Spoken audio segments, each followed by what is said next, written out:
чувашском подворье льется праздничная песня. В народных костюмах гостей встречают творческие коллективы. Танцами, игрой на барабанах и ложках приглашают всех на уяв. На родном чувашском языке о любви к родине поет ансамбль «Тарак Еня» из Красноармейского района Чувашии. Национальные костюмы шили на заказ специально к празднику. У нас в Чувашии каждый орнамент изображает со смыслом все это получается. Белый цвет, мне кажется, чистоты. Желтый цвет солнца, наверное, зеленый цвет травы. Третий год подряд у села Сектэрмэ Алькеевского района разворачивается республиканский праздник Уяв. Как и Сабантуй, он проходит после посевных работ. У природы просят обильного дождя и богатого урожая. Праздник объединил порядка 100 творческих коллективов и тысячи гостей из разных регионов России. Праздник, настроение обалденный, девочки, скажите, очень красиво, всем нравится. Вот, отправляем фотографии в Башкирию, все рады. Все хотят приехать.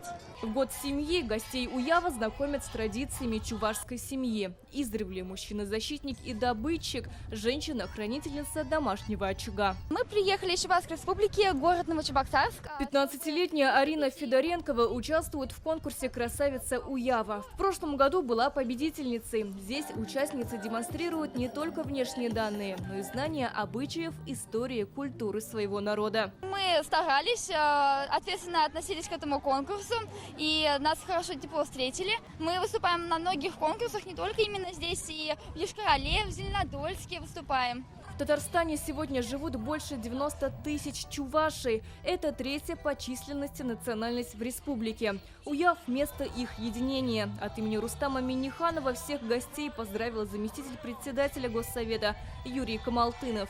Сила республики, достояние России – это наша дружба и многонациональность.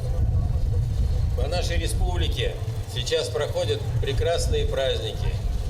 Марийский Семык, Удмурский Геронбеттон, Валдаши-Князь Мордовский, Уяв, тюркские праздники Наурус, славянский Иван Купала, Каравон, Сабантуй. И все они, как прекрасные цветы, вплетаются в один крепкий, красивый венок многонациональной дружбы. Каждый народ гордится своей культурой, языком, традициями. И тот народ, который чтит свои корни, имеет прекрасное будущее.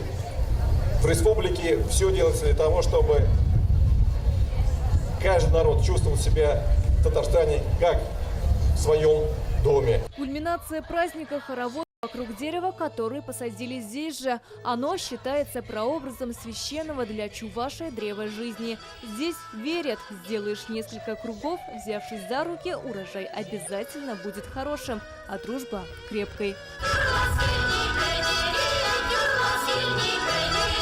Сирина Васильева, Ильдар Софиуллин, Алмаз Зиадинов, ТНВ, Алькеевский район.